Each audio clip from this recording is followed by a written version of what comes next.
Olá, gente, boa noite. Tudo bem? Espero que tudo esteja bem.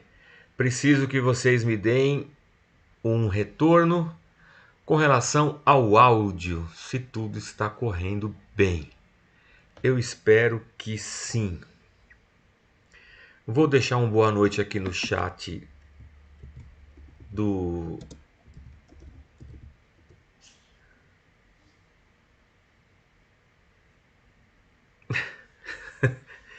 Meu Deus, do YouTube. Eu li agora aqui do chat do YouTube. Meu pai, os neurônios não estão funcionando hoje. Oi, Paulinho, boa noite. Tudo bem? Só passei para deixar um alô aqui para todo mundo. Ainda é cedo, áudio perfeito, imagem boa, tá tudo bem. É isso, começando uma série nova hoje. Respostas difíceis para perguntas complicadas. Oi, Valdelice, boa noite. E vamos lá. E vamos que vamos. Só esperar o pessoal chegar e a gente começa o nosso bate-papo. Eu acho bom. Espera aí que eu já volto. Voltei. Melhor ligar o computador, né? Vai que esse trem me para, acaba a pilha no meio da aula. Deus do céu, hein? Já pensou? Pronto, tá ligado. Senão acaba a pilha e zanga tudo. Boa noite, Leandro. Boa noite, Veronice. Acho que a Valdelice eu já dei boa noite. Então tá bom. No meu telefone, no meu computador 8h28, no meu celular 8h31. Oi, Érica, boa noite. Tudo pronto para mais um bate-papo. Bom, deixa eu explicar para vocês. Nós encerramos a semana passada um longo percurso pelo Antigo Testamento, batendo um papinho. Ao longo dos bate-papos, algumas questões se levantaram. Por exemplo, quem estava aqui na aula passada,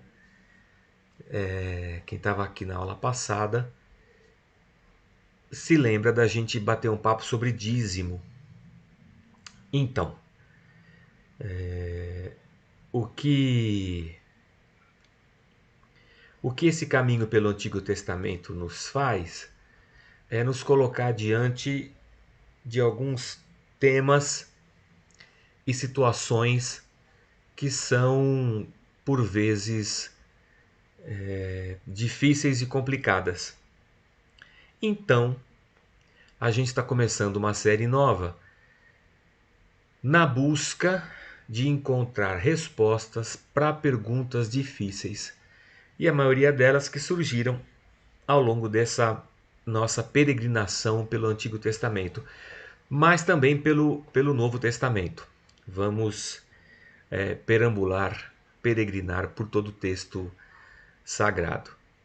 E hoje, especificamente, aproveitando-me desse tempo que nós vivemos de pandemia, e já se vão muitos meses, e essa nossa.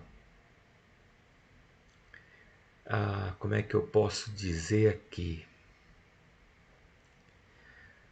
Que palavras que eu vou usar, né? Mas essa nossa indignação com o vírus, com a doença, com a quantidade de mortes, com a devastação que, que veio sobre toda a raça humana, né? Fica uma questão assim, né? Por quê? Qual o propósito, né? E aí algumas perguntas como por que o mal existe, né? Da onde vem o mal e qualquer coisa assim. Então hoje, especificamente, eu quero bater um papo com vocês sobre uma coisa que acontece lá em Gênesis, quando o homem e a mulher são tentados no jardim, o conhecimento do bem e do mal. E eu quero aqui caminhar com vocês por esse terreno pedregoso e ver se a gente encontra consolo e conforto em Deus. Muito bem, são 8h31. Oi Rose, oi Gilson, oi Alê. Eu vou sair do YouTube e eu vou lá para o meu estúdiozinho aqui e vocês estão me vendo e eu vou passando os slides aqui para a gente bater esse papo. Perguntas difíceis respostas difíceis para perguntas complicadas. Tema de hoje, o conhecimento do bem e do mal. E aí me volto para Gênesis capítulo 3, versículos 4 e 5. Bem o texto da tentação do homem no jardim. Disse a serpente à mulher: certamente não morrerão. Deus sabe que no dia em que dele comerem, seus olhos se abrirão e vocês, como Deus, serão conhecedores do bem e do mal. Gênesis 3, versículos 4 e 5. Bom, esses dois versículos são um recorte da tentação. A serpente, o animal mais astuto de toda a criação, se aproxima da mulher e tem um diálogo com ela e faz uma pergunta para a mulher sobre a proibição de Deus com respeito à árvore que estava no centro do jardim. E aí a mulher vai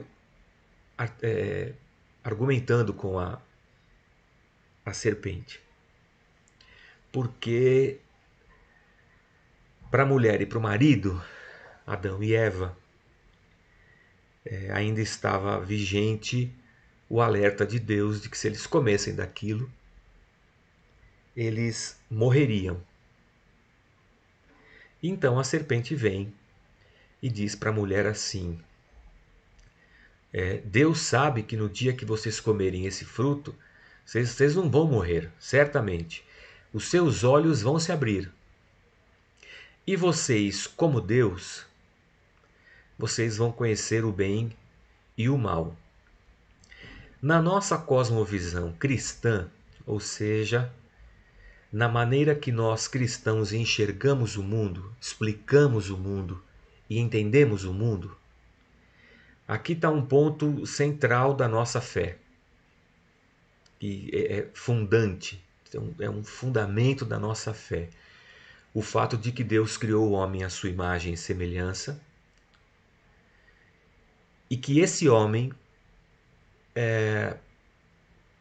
em meio à tentação e à argumentação da serpente, homem e mulher, cedem e tomam a decisão de não acreditar na colocação de Deus, de que eles morreriam, mas acreditar na colocação da serpente, de que eles não só morreriam, mas que, como Deus, eles seriam conhecedores do bem e do mal. O que acontece aqui em Gênesis, quando o homem peca, e ele então tem esse descortinar dos seus olhos, e ele conhece o mal, alguma coisa que antes ele não conhecia, de fato ele morreu. Ele morreu para Deus. Ele morreu para os propósitos de Deus. O propósito de Deus era que o homem fosse a imagem de Deus em meio à criação. O homem foi criado para ser a glória de Deus no meio da criação. Então esse homem está morto para esses propósitos de Deus. Esse homem está morto para Deus. Porque à medida em que ele peca e que ele se torna conhecedor do mal, e conhecedor do mal é assim, o mal entra no homem, é um novo homem que está ali. É uma nova natureza, é uma nova raça, não mais aquela que Deus criara. Bom, seguindo adiante, a gente encontra as seguintes perguntas na nossa caminhada quando nós nos deparamos com situações difíceis da vida. Você já deve ter ouvido isso. Por que o mal existe? De onde vem o mal? Por que Deus permite essas coisas? Por que Deus não acaba com o mal? Eu coloquei só 4 aqui, mas tem mais perguntas. Há uns meses atrás, a sobrinha da Nil, nossa missionária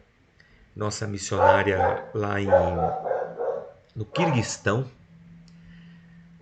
foi violentada e morta. Uma criança de 11 anos de idade. Por que Deus permite uma coisa como essa na vida de uma criança de 11 anos, ainda é sobrinha de uma missionária, né? Talvez esse fosse um ponto que para nós cristãos, puxa, por que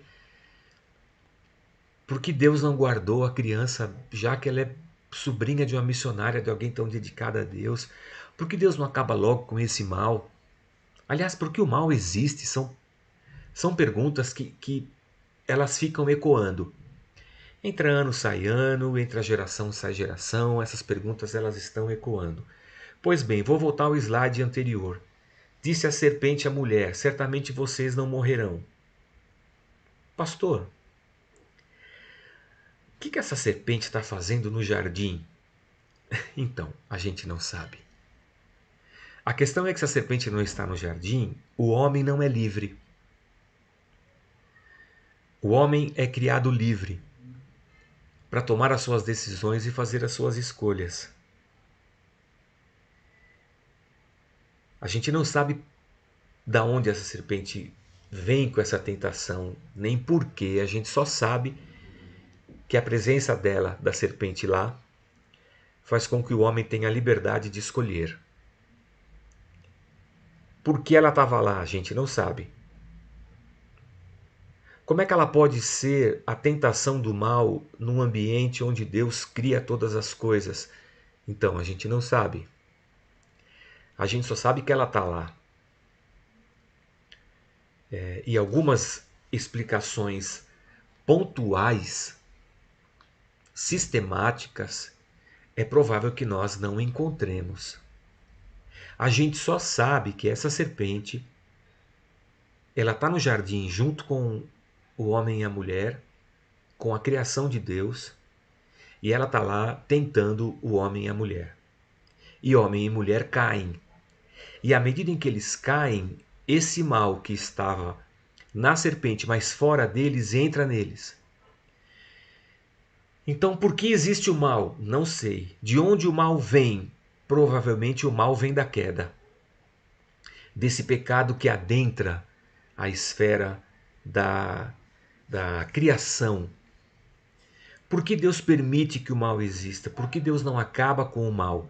Pois bem, aqui vai uma outra resposta também complicada, mas a pergunta é difícil. Para Deus acabar com o mal, Deus tem que acabar com a raça humana, porque o mal está dentro de nós todos. Mas desde o princípio, Deus já sabia de todas as coisas. É por isso que Deus proporciona para a humanidade, para essa criação caída, a possibilidade de uma recriação, de uma nova geração, de um novo nascimento, que nós cristãos entendemos como a ação salvadora de Jesus Cristo, o Deus encarnado. Então, sim, Deus vai acabar com o mal. No dia em que, na volta de Cristo, todos estarão diante do Senhor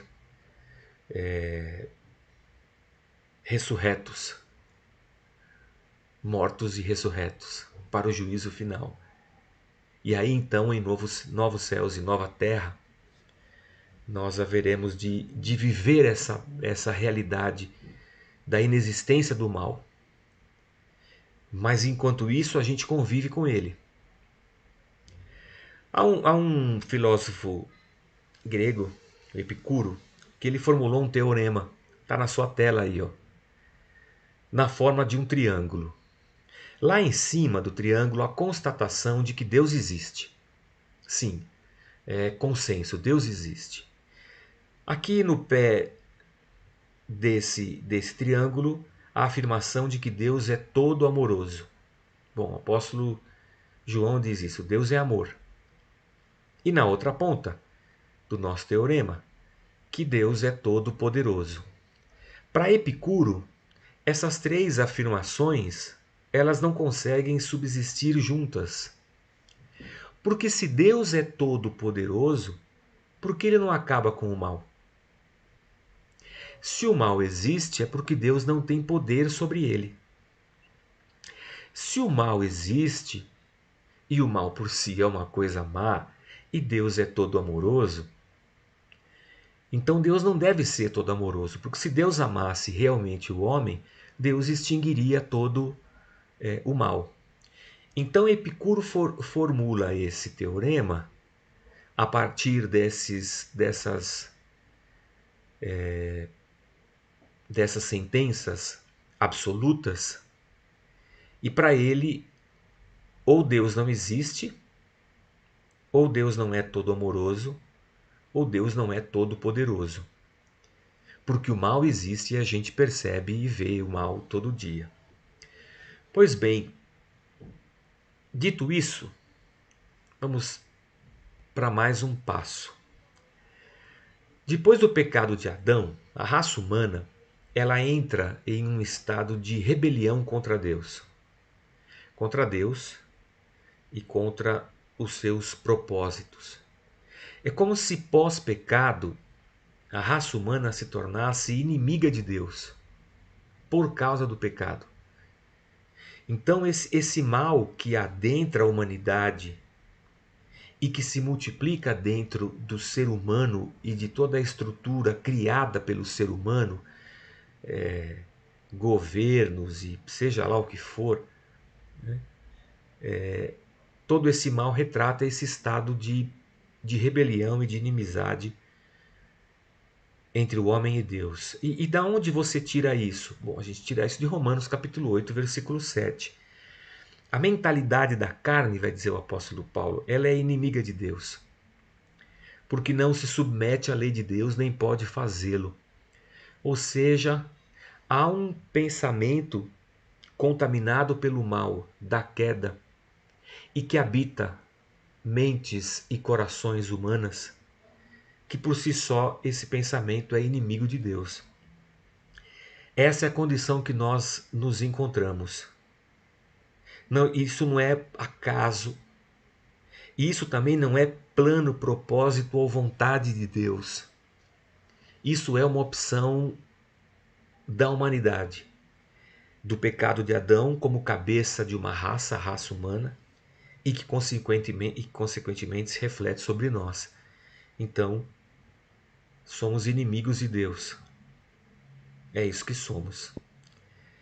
E aí nos vemos na vida, no dia a dia, e para nós o propósito principal da nossa vida é encontrarmos a felicidade.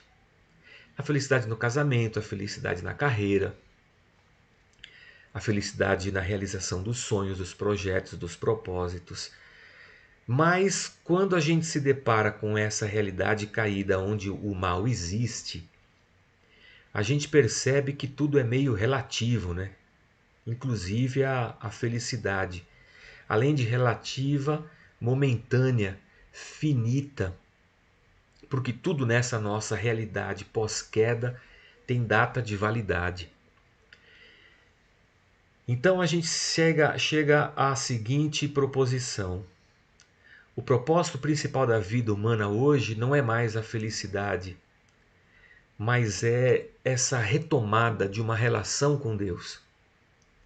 A retomada do conhecimento de Deus, porque após a queda, o ser humano perde a referência de quem é Deus, se torna inimigo de Deus e não o conhece mais. E aí a gente se depara com o profeta Oséias, que a gente já viu na nossa peregrinação pelo Antigo Testamento, há duas frases de Oséias muito interessantes. Dois versículos lá em Oséias. Primeiro, Oséias 4, versículo 6, a parte A. O profeta vai dizer: meu povo foi destruído por falta de conhecimento. E lá em Oséias 6, no versículo 6, ele vai dizer que conhecimento é esse. Aí Deus diz assim: pois eu desejo misericórdia e não sacrifícios, disse Deus. O que Deus esperava do ser humano e do seu povo, mais do que sacrifícios, era que o seu povo fosse misericordioso. E mais do que holocaustos, que o seu povo o conhecesse, pois desejo misericórdia e não sacrifícios, conhecimento de Deus em vez de holocaustos. Essa natureza caída, que conhece o mal, de alguma forma precisa se voltar contra esse mal para conhecer Deus.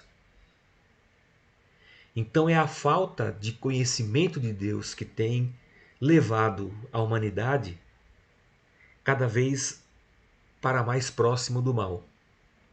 Há quem diga que o mal, na verdade, é o afastamento e a ausência de Deus. Mas vamos dar mais um passo e vamos tentar ir andando para frente. Como nós estamos restritos à nossa experiência de vida e ao nosso tempo de vida, nossos 50, 60, 70, 80 anos, a gente sempre está questionando Deus a respeito do bem e do mal e das dificuldades e das lutas e os porquês da nossa existência. Mas quando a gente pensa no propósito de Deus, a gente percebe que ele não está restrito a essa vida temporal nossa aqui, mas que o propósito de Deus se derrama para além da nossa sepultura, para a vida eterna.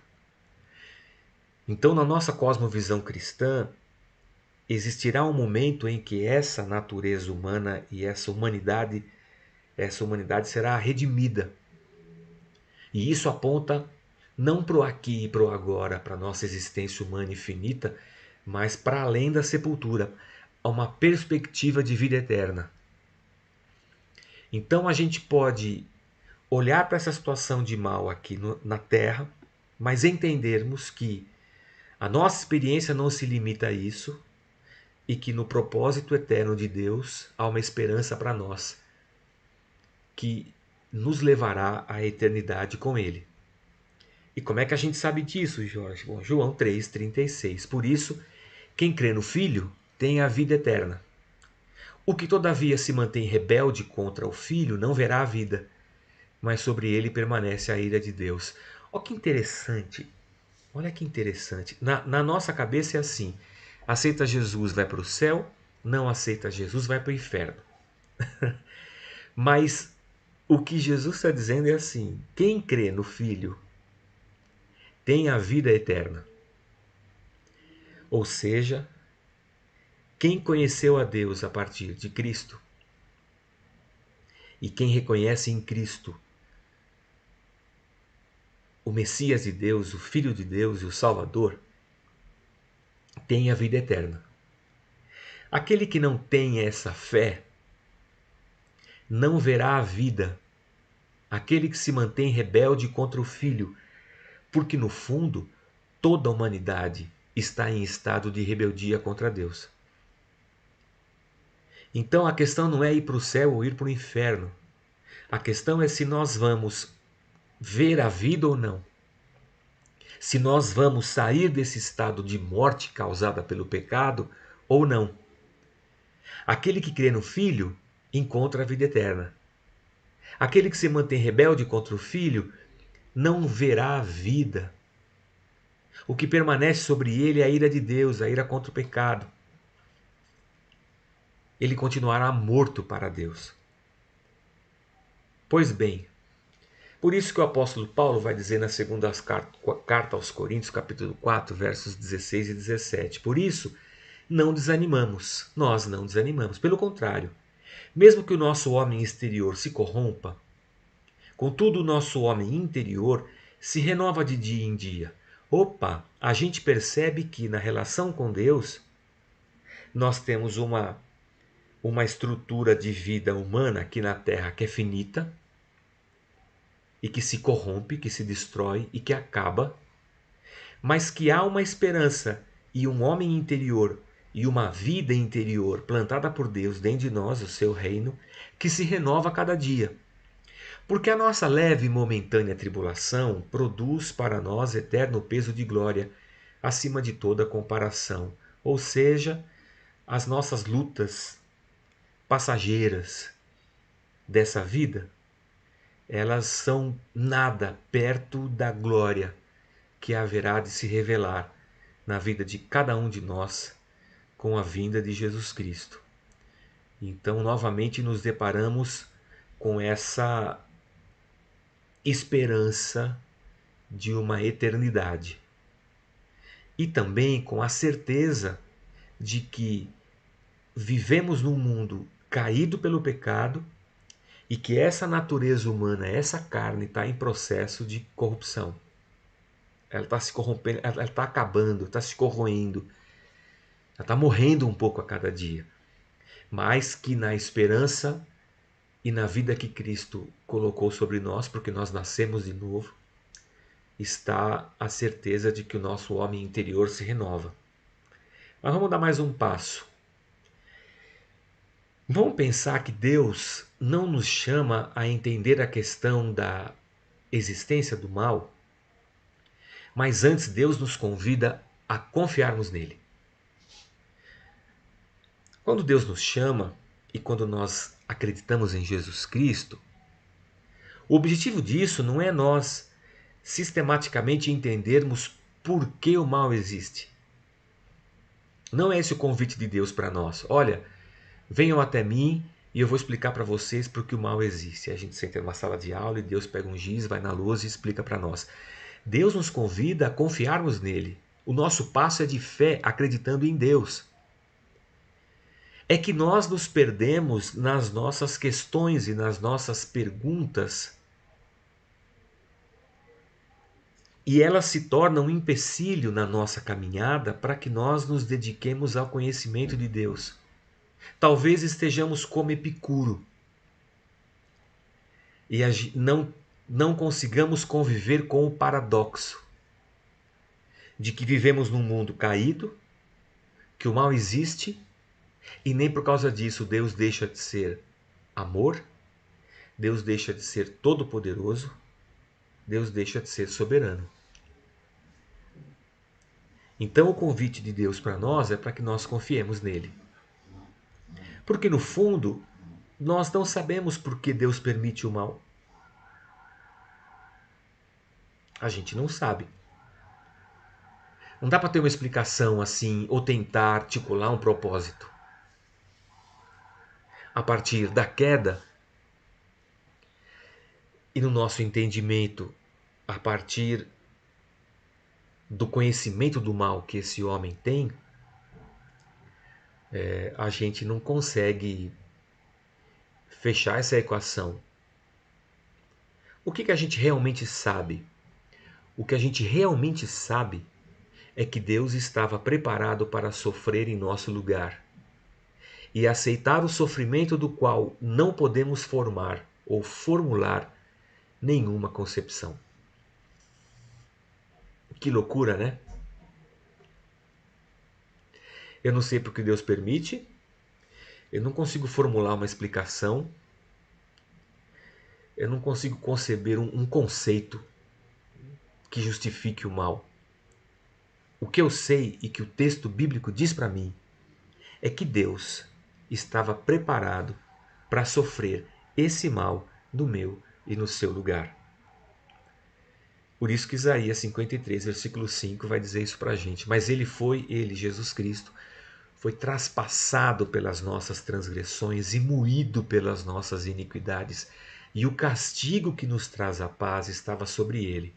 E pelas suas feridas, pelas suas pisaduras, fomos sarados. Eu olho para o mal no mundo e uma coisa que deve me saltar aos olhos é que Deus estava pronto para sofrer esse mal, para nos trazer de volta para Ele. para que nós o conhecêssemos, para que nós então recebêssemos a vida.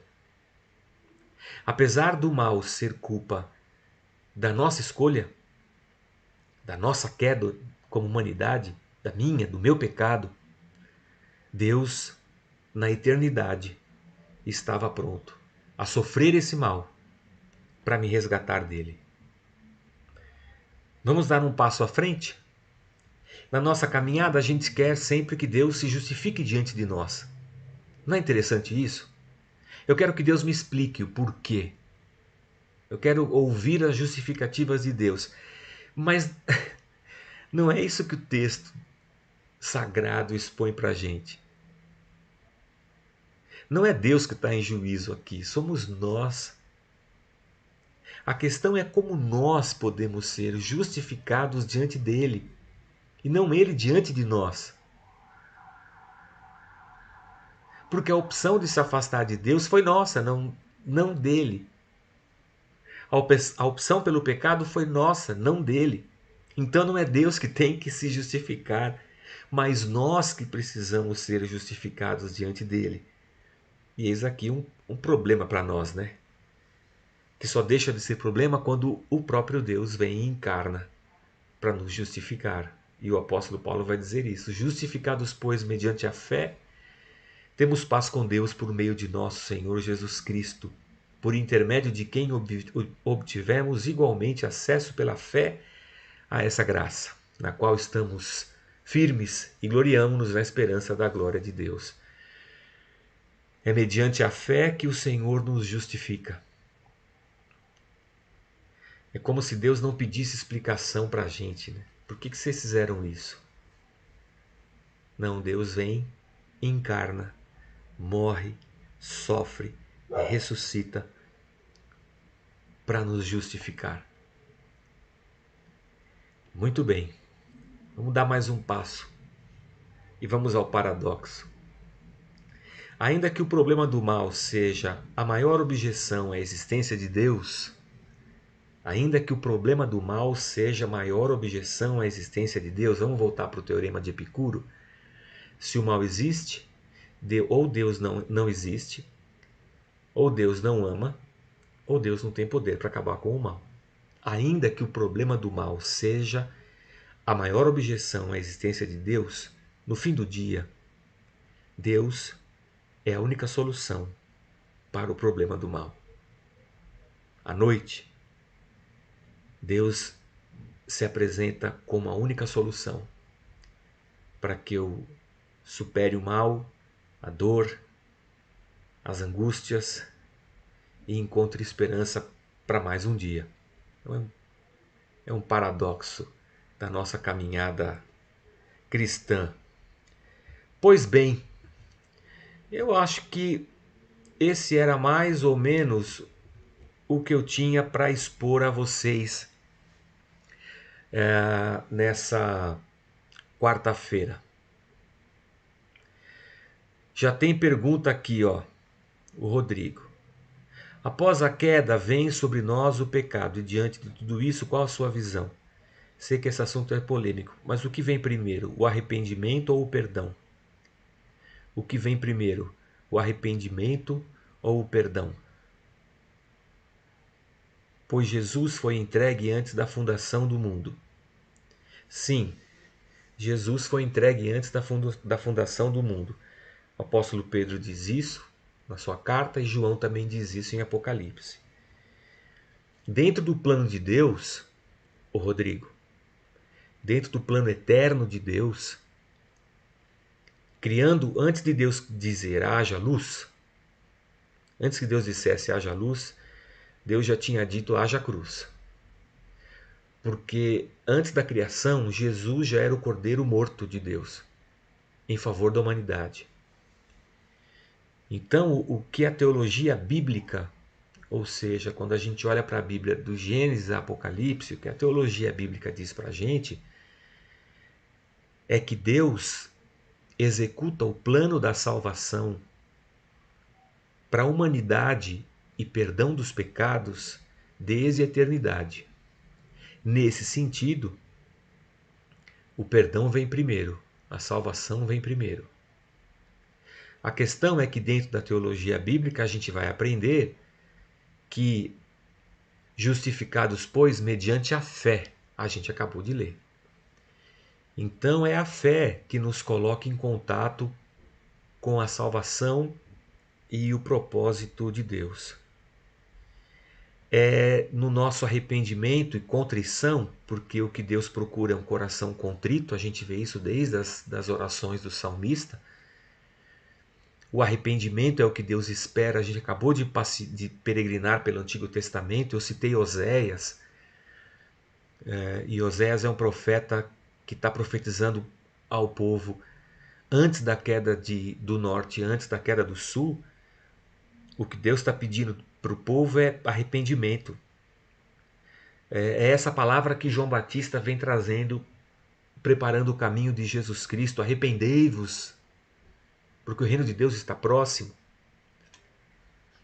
Então, dentro dessa teologia bíblica, nós nos aproximamos de Deus mediante fé, arrependimento e confissão. Então, nesse aspecto, eu vou dizer para você que sem arrependimento não há perdão. Mas Deus já não perdoou primeiro, estabelecendo o plano da salvação? Sim, Deus já perdoou primeiro, estabelecendo o plano da salvação.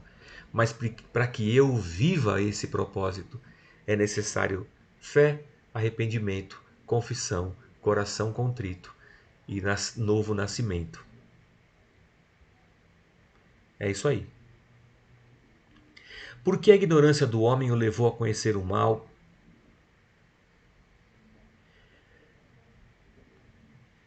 Eu não sei se foi ignorância, hein, Valdelice? A Valdelice está perguntando por que a ignorância do homem o levou a conhecer o mal. O Adão pecou por livre e espontânea vontade. Adão pecou por livre e espontânea vontade. Adão pecou porque era livre. E eis aí também um ponto interessante, porque o homem tinha tudo no jardim. Tudo, inclusive Deus. Todo dia Deus passava para conversar com o homem. Do que esse homem tinha falta? Com a mulher, com a criação, com a natureza, com Deus. O que esse homem tinha falta? O que seria. Qual argumento seria tão poderoso que a serpente pudesse apresentar para esse homem? Porque do que esse homem tem falta? Né? Mas a serpente o seduz para que ele seja como Deus, conhecedor do bem e do mal. Então é a sagacidade da serpente e essa coisa do ser humano aí que desde o Éden manifesta uma necessidade, né? Sei lá, é uma coisa que eu mesmo não consigo encontrar uma solução boa para essa sentença aí.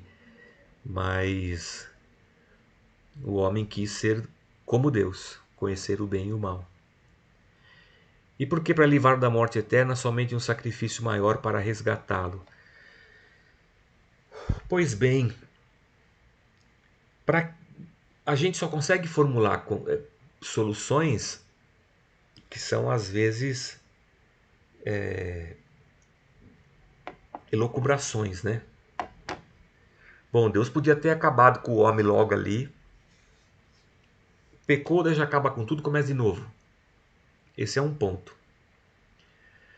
Mas o que o texto diz pra gente é que por ter Deus já preparado a salvação, por Deus saber que ele iria criar um homem, que esse homem se voltaria contra ele, pecaria, pecando, conheceria o mal, e conhecendo o mal morreria, e que esse homem precisaria de ser resgatado dessa condição de morte, e que nele, ser humano, ele não tinha condições de se auto-salvar, porque isso não estava dentro da natureza do ser humano, que Deus precisaria encarnar, morrer para salvar esse homem, para pagar o preço e para salvar esse homem. Então esse plano todo é eterno. A grande pergunta, o Valdelice, é por que Deus cria então? Deus já estava feliz, ele, o Filho e o Espírito Santo. A Trindade Santa estava bem, não precisava criar o homem. Mas a única resposta que nós temos para essa questão é que Deus nos cria por amor. Essa é a única explicação que nós temos. É a mesma coisa um casamento hoje. Vou fazer um paralelo distante, mas um casal se casa porque se ama. Olha para esse mundo, quando eu olho para esse mundo, eu fico arrepiado assim, de tanta maldade. E penso assim, por que alguém quer colocar um filho nesse mundo? Mas as pessoas se casam e os filhos, eles são resultado desse amor. Então por que Deus cria o homem mesmo sabendo que ele vai pecar? Eu só posso imaginar que é porque Deus ama. Porque Deus é amor. Deus cria esse homem sabendo que ele vai pecar. E porque Deus é amor, Deus já prepara o seu próprio sacrifício na pessoa do Filho para resgatar esse homem e trazê-lo de volta. Cronologicamente, o pecado vem anteriormente ao jardim do Éden? Não, Lisandro, porque a única narrativa que nós temos do pecado é dentro do jardim. A rebelião no céu e um terço dos anjos que foram expulsos, podemos concluir que o livre-arbítrio existe no céu? Então, o Lisandro, a gente passou por esse texto aí do profeta e há quem acredite que o profeta está dizendo que essa rebelião é mesmo no céu. Mas há quem defenda que esse texto ele encontra a sua profecia e o seu objetivo na vida daquele povo lá no Velho Testamento. E que isso não é uma explicação para a rebelião de Satanás. De qualquer maneira, a gente não sabe. Porque na sua cabeça você pensa assim, o livre-arbítrio, os anjos, eles se voltam contra Deus, eles têm livre-arbítrio. O Adão tinha livre-arbítrio. Então quer dizer que o livre-arbítrio só existe lá no céu? Ah, depende do ponto de vista, Lisandro. Porque veja bem,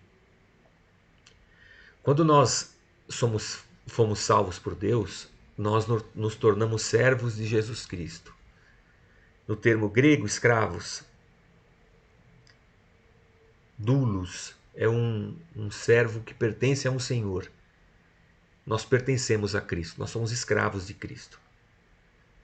E antes nós éramos escravos do pecado. Então o nosso livre-arbítrio, ele é meio condicionado, né?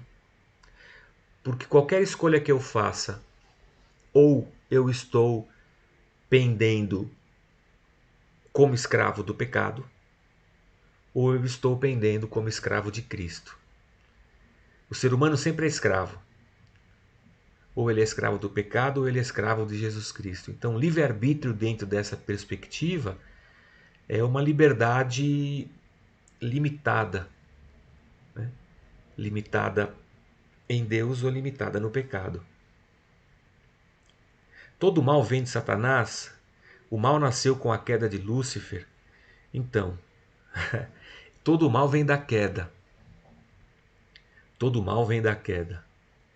Na narrativa de Gênesis, a gente não tem explicação de onde vem Satanás, nem de Lúcifer. Na narrativa da criação não há explicação para isso. A gente só sabe que ele aparece no meio da história. Então, todo mal vem da queda. Provavelmente, antes da queda, a serpente, que é Satanás, já tinha se rebelado contra Deus. Mas isso é o que a gente imagina, né? No sentido de querer ser igual a Deus.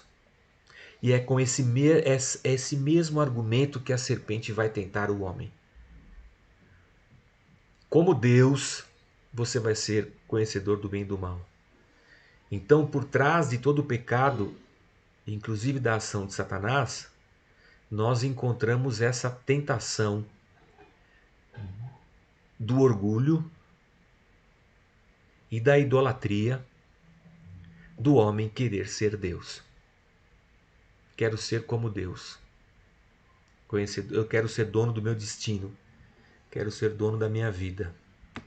Então eu vou dizer assim, da minha cosmovisão cristã, no meu a lente que eu uso para enxergar o mundo vai traduzir para mim que sim, todo mal vem da queda.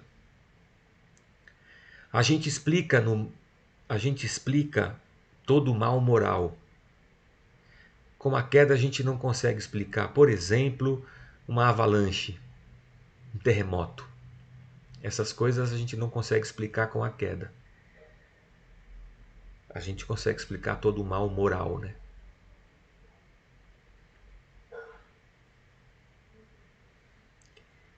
É isso aí. Se houver mais alguma pergunta, eu estou aqui para responder. Deixa eu ver aqui. No chat não tem nada. Mas eu sigo aqui, aguardando mais um pouco. São 9 horas e 12 minutos.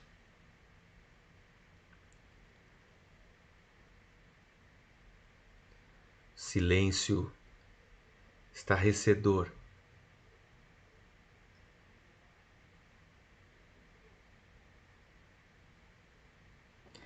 Silêncio estarrecedor.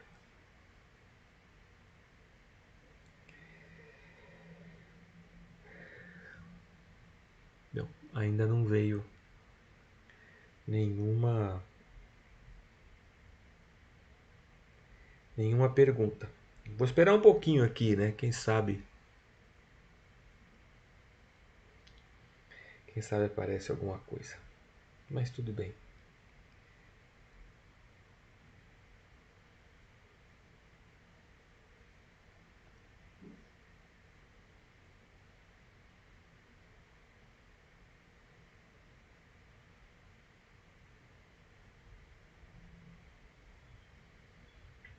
Não, parou na pergunta do Gustavo Carali.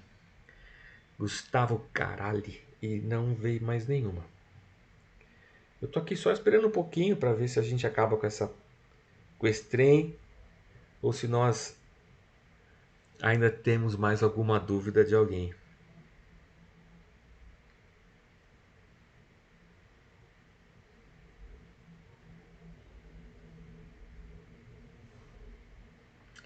Acho que nada, hein, irmãos?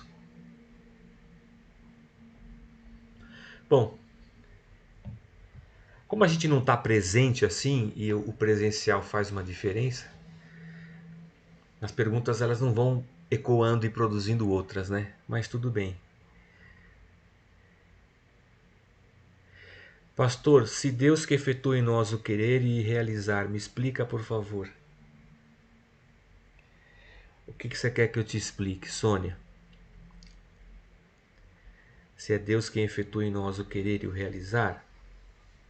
Primeiro que a gente não pode pensar esse versículo do meio da Bíblia e querer que é Deus quem faz em nós todo querer ou todo realizar, né? Por exemplo, é Deus que opera em nós o querer pelo pecado? Não. Obviamente não. É a natureza pecaminosa que trabalha em mim o querer pelo pecado. Então eu tenho que ir lá para o texto para descobrir o que o autor está falando sobre Deus efetua em nós o querer e o realizar. E aí eu convido você, Sônia, a ir para o texto, dar uma lida e tentar entender o que é que Deus, o que o autor está dizendo, que é Deus quem efetua em nós o querer e o realizar. Tá bom? A Patrícia fala assim: boa noite, cheguei agora, mas eu tenho uma pergunta. Que a passagem que fala que um espírito mau da parte do Senhor entrou em Saul. Então, Patrícia, a gente precisa só entender a seguinte situação. O conceito de Satanás, o mal encarnado, ele é um conceito que vai sendo revelado ao longo da narrativa bíblica. No Antigo Testamento, numa leitura atenta do Antigo Testamento, é fácil da gente perceber que para um judeu, todo bem e todo mal vem de Deus. Não tem essa coisa assim que o inimigo está se levantando, o Satanás, os anjos, os demônios do inferno. Isso vem se formulando ao longo do texto, ao longo da revelação de Deus na história, porque Deus está se revelando ao longo da história. A Bíblia foi escrita em mais de 1.500 anos, então você tem Deus se revelando, e essa revelação ela é contínua e ela vai se ampliando, né, com o tempo. Então, nesse momento aí da revelação, que a gente tem essa história de Saul, a gente tem essa manifestação aí de um espírito mal da parte do Senhor. Por que ele fala um espírito mal da parte do Senhor? Porque no entendimento de quem está escrevendo naquele momento, não há nada,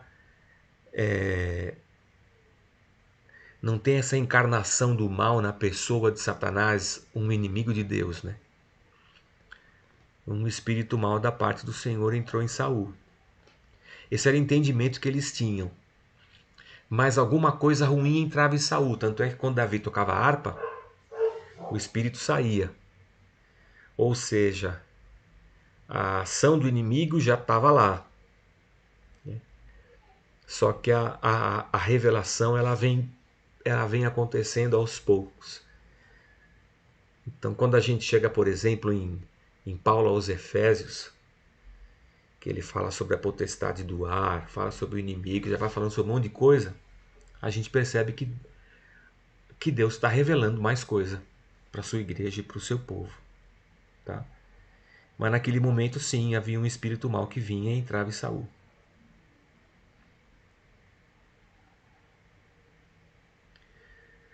A Valdelice falou assim que está sem coragem de perguntar.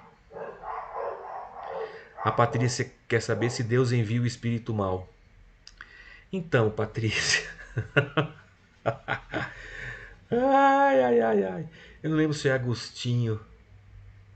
Eu acho que é Agostinho que diz que o diabo é o diabo de Deus.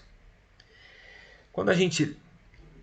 Essa pergunta, Patrícia, ela quer saber se Deus envia o espírito mal. Quando a gente vai ler Jó, vou para o Velho Testamento, o Jó é um retrato da soberania de Deus e da sujeição de Satanás a Deus. Isso não significa que todas as ações do diabo são conduzidas por Deus. Isso significa que Deus é soberano. Que Deus é soberano.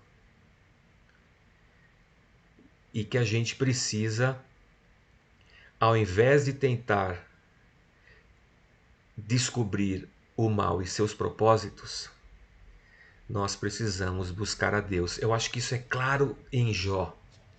Claro. Senhor, eu te conhecia só de ouvir falar, diz Jó, mas agora os meus olhos te veem.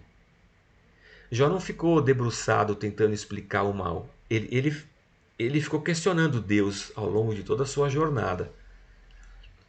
Mas o que no fim restaura Jó é o conhecimento de Deus. Essa confiança em Deus, essa entrega a Deus, essa dependência de Deus, a gratidão a Deus, o reconhecimento do senhorio de Deus. É isso que nos cura e que nos faz superar as agruras e o mal dessa vida.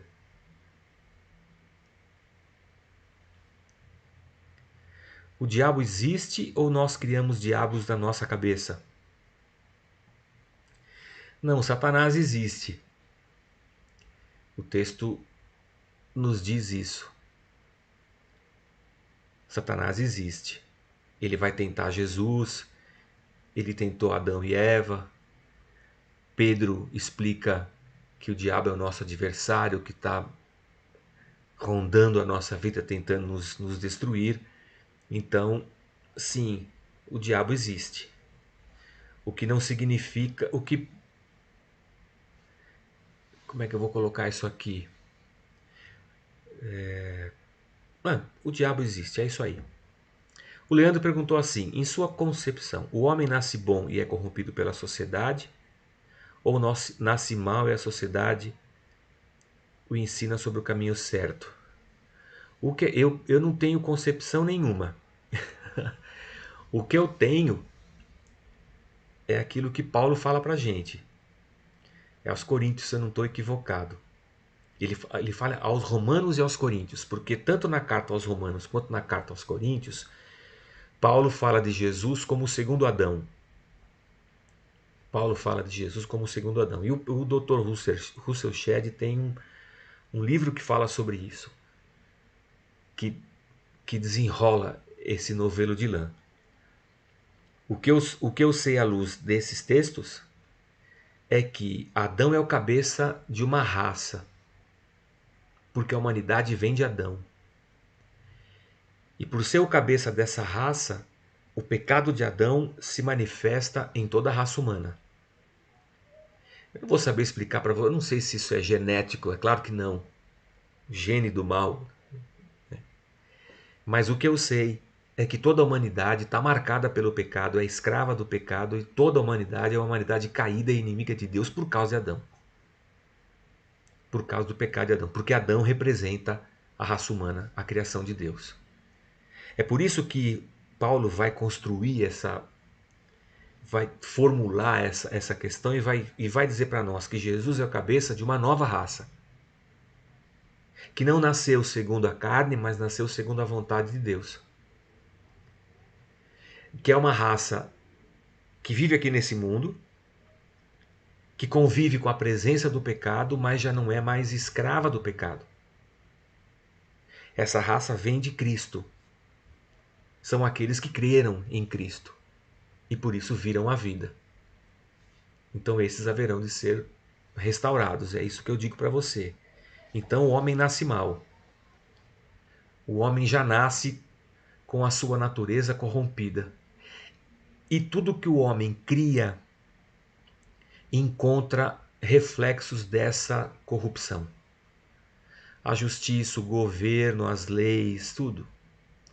Tudo que o homem faz tem a impressão digital do mal.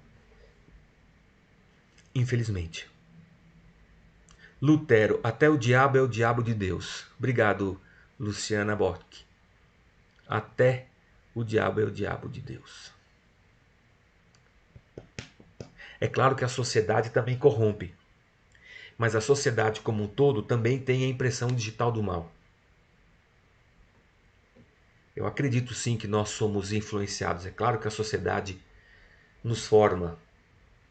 O que nós somos é fruto dos nossos pais, da educação, da família que nós crescemos, dos amigos, dos professores, da sociedade, da cultura. Nós somos um poço de influências. Sim, eu acredito nisso. Mas todo homem nasce em pecado. Não sei se eu te respondi, Leandro, mas é isso.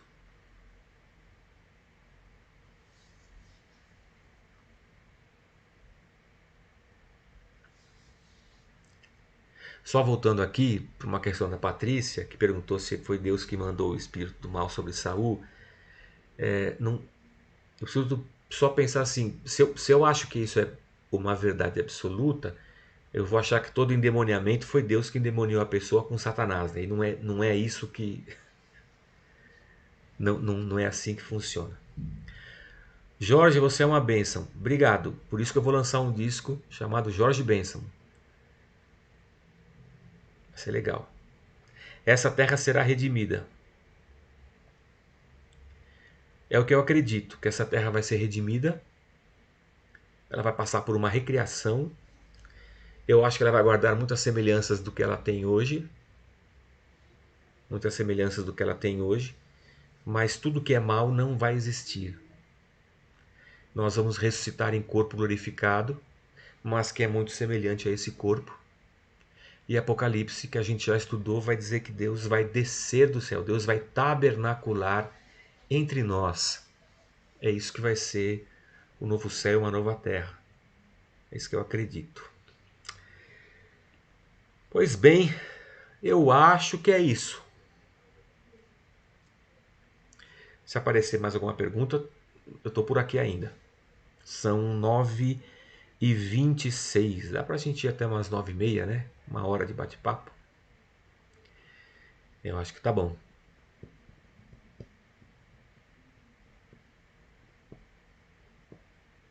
A Valdelice já deu amém.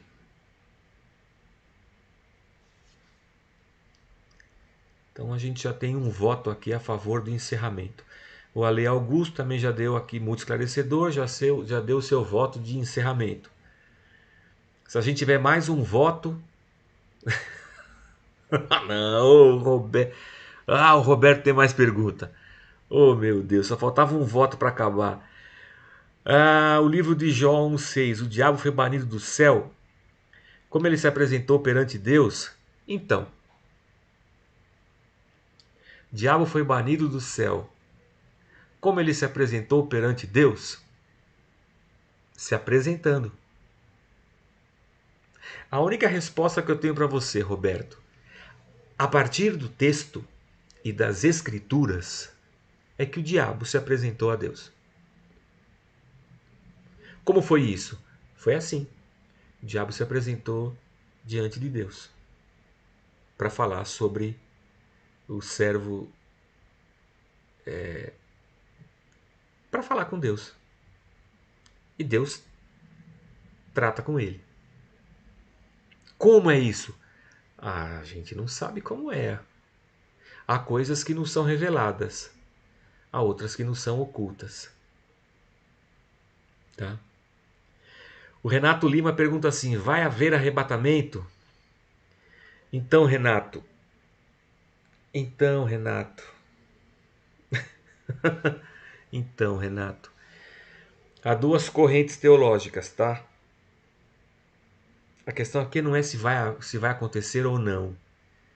A questão é como nós formulamos a nossa teologia, como nós respondemos às questões do texto e como nós enxergamos a partir dessas reflexões em cima do texto. Eu não tenho tempo suficiente para te responder e para te dar todo o embasamento teológico agora. Mas também não quero ser leviano. A corrente doutrinária a qual eu aderi, ou seja, quando eu olho para o texto, estudo o texto e tenho um entendimento e me volto para os comentaristas, para os teólogos, eu percebo que tem uma centena de pessoas que têm esse pensamento aqui. Eu falo, puxa, eu também penso assim. Então eu vou me juntar a essa corrente aqui porque eu acredito como esses caras. Todo mundo cristão, tá? Todo mundo crente, todo mundo vai para o céu. E tem gente que olha para o arrebatamento, por exemplo, lê o texto, interpreta o texto, vai no grego e acha, não, acho que é mais por aqui, ó.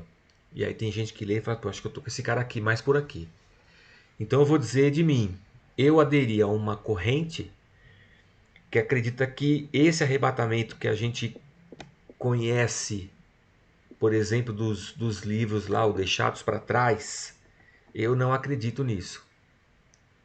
Eu acho que quando Cristo voltar, os mortos ressuscitam, os vivos são transformados, o joio vai ser separado, será julgado e pronto, acabou. Esse é o entendimento que eu tenho.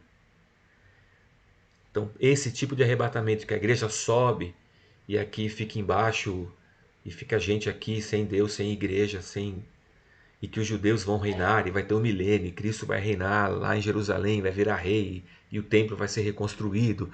Não, eu não sou dessa corrente teológica. Então, se a sua pergunta é diretamente para mim, eu acredito que não haverá. Pastor, faz um estudo sobre oração. Eu fiz. Já está no nosso canal de YouTube. Eu fiz ano passado falando sobre as disciplinas espirituais. Se você ir lá, você vai achar. Inclusive tem um bate-papo longo sobre oração no Evangelho de Lucas. Bem interessante.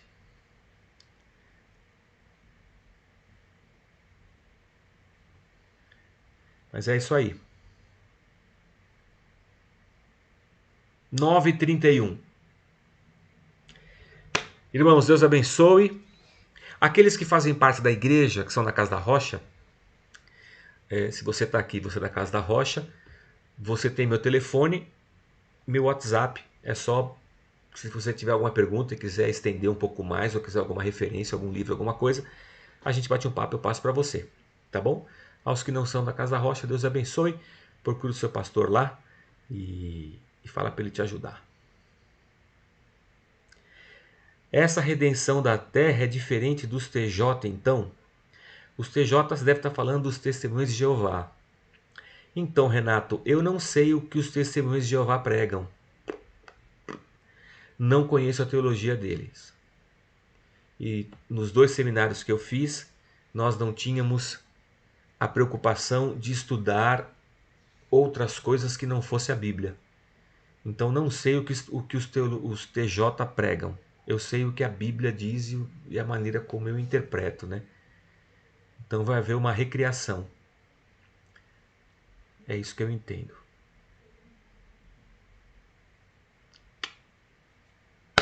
Gente, Deus abençoe vocês. Uma boa noite. Fiquem com Deus. A semana que vem a gente está de volta para mais perguntas, respostas difíceis para perguntas complicadas. Que Deus abençoe a todos.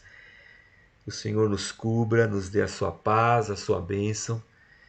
Que o Senhor nos visite a cada um de nós. Que o Senhor nos conforte. Acho que diante de todo o mal é isso que a gente precisa, do conforto, da graça, da paz, do consolo que só o Espírito Santo de Deus pode derramar sobre nós. Que o Senhor nos livre dessa espiral negativa que nos leva para o fundo de um poço de perguntas sem respostas, mas que o Senhor nos levante, que dos nossos lábios saia a gratidão e adoração ao Senhor, assim como foi com Jó. Deus te abençoe, boa noite. Vou derrubar a transmissão, tá bom? Grande beijo para todo mundo. Tchau, tchau.